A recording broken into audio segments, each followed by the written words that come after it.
부산. 생각보다 지금 나가라고 데모하는 거. 어떻게 두 게임 빵점을 내냐, 빵점을. 그거 한 점 못 냈잖아. 두 게임 한 점도 못 냈어요. 그래. 두 번째 게임은 1대0으로 졌구만. 열받는 소리 하고 있네, 진짜. 축구 한다는데. 오늘 또 축구 잘해야 됐겠네. 축구에 대해서 내가 이 사태에 대해서. 뻔하지, 뭐. 결국 굳이 또 이야기해야 되나? 감독 바꿔야지.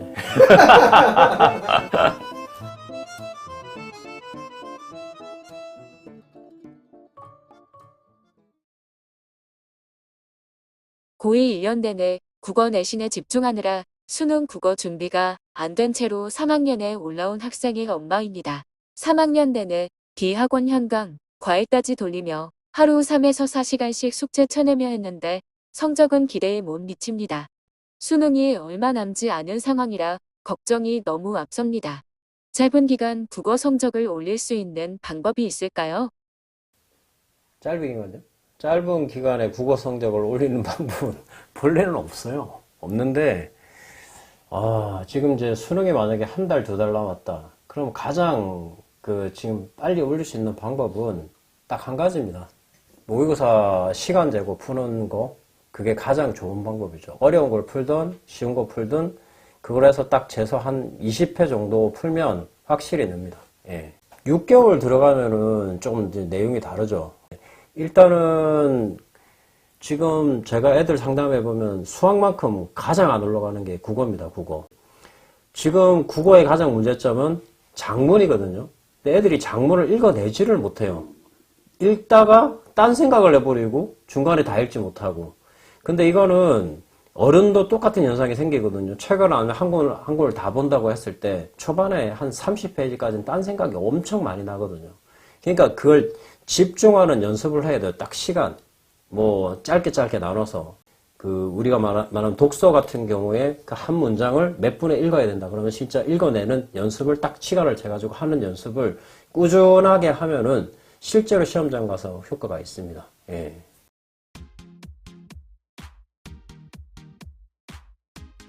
근데 국어를 못하면 수학도 못하고 탐구도 못할 가능성이 되게 높아요. 그래서 국어가 되게 중요합니다. 예. 지금 수능은 국어가 기초가 돼야 되는 부분입니다. 예. 두 번째 질문. 어릴 때부터 국어 기초를 잘 잡기 위한 방법. 아주 어릴 때. 실제로 책을 많이 읽어야 됩니다.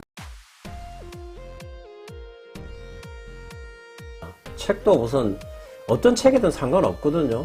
꼭 뭐 소설책을 읽어야 되는 건 그런 건 아니고, 애가 어떤 부분을 좋아하면은 굉장히 빨리 읽을 수 있는 그 능력, 그게 모든 기반의 기본이 되고, 많이 읽은 것이 중요하고 끝까지 읽어내는 능력, 빨리 읽어내는 능력이 지금 수능에서 굉장히 중요합니다. 예. 엄마들이 책하면 참 좋겠지만 저는 그것보다는 같이 옆에서 엄마가 같이 책을 읽는 버릇을 한다는 게 더 중요한 것 같습니다. 일본에서 많이 쓰는 방법인데, 일본에서 공부 잘하는 애들은 주로 보면은 그 거실에서 주로 이렇게 공부를 부모님하고 같이 한다는 이야기를 많이 들어봤거든요. 부모님 같이 책을 같이 읽어보는 거죠. 같이. 그게 가장 많은 도움이 될 것 같습니다. 하나를 더 플러스 한다면은 우리나라의 모든 문장의 구조는 한자를 많이 하면 굉장히 유리하거든요. 그래서 뭐 보통 초등학교 때 하면은 뭐 나라라 천자문 이런 거 하는데, 그런 걸 그냥 계속적으로 이어질 수 있게 조금씩 계속 연습하면은 아마 굉장히 강해질 겁니다. 예. 지금 뭐 할 수 있는 건 인강밖에 더 있겠어요. 예. 6월, 9월 한 2개년 정도의 해설 강의를 어떤 선생님을 정해서 분석하는 걸 한번 보시고 그 다음에 독학을 하시는 게 저는 좋을 것 같습니다. 혼자 뭐 아무것도 모르면서 뭘 한다고. 고2 학생을 둔 엄마입니다. 내신이 부족해서 정시를 노리기 위해 국어 공부를 아이가 시작했는데요. 모의고사 성적은 2등급은 늘 유지합니다.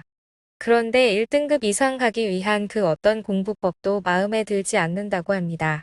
반강제로 학원 여러 군데 보내봤지만 다 마음에 안 들고, 인강도 다 마음에 안 들고, 문학 특강 같은 것도 어차피 수능 때는 처음 보는 작품이 나오고 작품 수도 많은데 왜 배우냐? 학원에서의 기출문제 푸는 강의도 다 끼워 맞추기처럼 보인다고 합니다. 자기만의 나름대로의 방식이 있어서 그것만 고집하는데 그게 어느 정도 효과는 있는지 2등급까지는 나오는데 그 이상이 안 되네요. 자기 방식대로 더 많이 연습하는 것 말고는 자기도 다른 방법을 모르겠다고 합니다. 우리 아이는 어떻게 공부해야 합니까? 문제네요, 문제. 제가 봤을 때는. 지금 이게 고2에서 2등급 나오는 학생이 고3으로 가면 2등급이 아니라 3등급인데 중간밖에 못하면서 자기 고집대로 한다. 대학을 안 가겠다는 소리밖에 안 되는데, 제가 봤을 때는. 어쨌든 선생님한테 데려가서 깨든 아니면 자기 스스로 다른 인강에 들어가든 뭐 수업에서든 이 방법을 깨야 됩니다. 그럼 뭐 이거 언제 처절히 후회하냐면 재수하면서 처절히 후회할 것 같은데, 제가 봤을 때는 고3 때 이 고집대로 가면 대학 못 갑니다. 대놓고 이야기해서. 예. 또 아니라고 하겠죠. 뭐 자기가 하면. 제가 요즘 학생들한테 말하고 싶은 것 중에 하나, 과대망상증에 걸린 애들이 너무 많아요. 보면은 3등급 나오면서 남은 시간에 뭐 한 달도 안 남았는데 1등급으로 가겠다. 뭐 모든 과목 1등급 하면 그럼 200점 올라가겠다는 소리인데 그게 말도 안 되는 소리죠. 이 공부란 거는 잘하는 사람한테 들어서 배우는 게 가장 빠른 방법이거든요. 스스로 지금 2학년 정도인데 그 2등급 정도밖에 안 나온다는 거는 그렇게 잘하는 건 아니거든요. 제가 봤을 때는. 뭐 하나도 안 했다. 국어 어차피 하나도 다 하고 공부하는 사람이 어디 있어요. 다 똑같은 건데. 예. 제가 봤을 때 이게 뭐 이 공부에서 가장 중요한 건 긍정적인 사고방식인데 이렇게 뭐 지 고집대로 이건 고집도 아니고 아짐이죠. 이건 뭐 제가 봤을 때는. 예.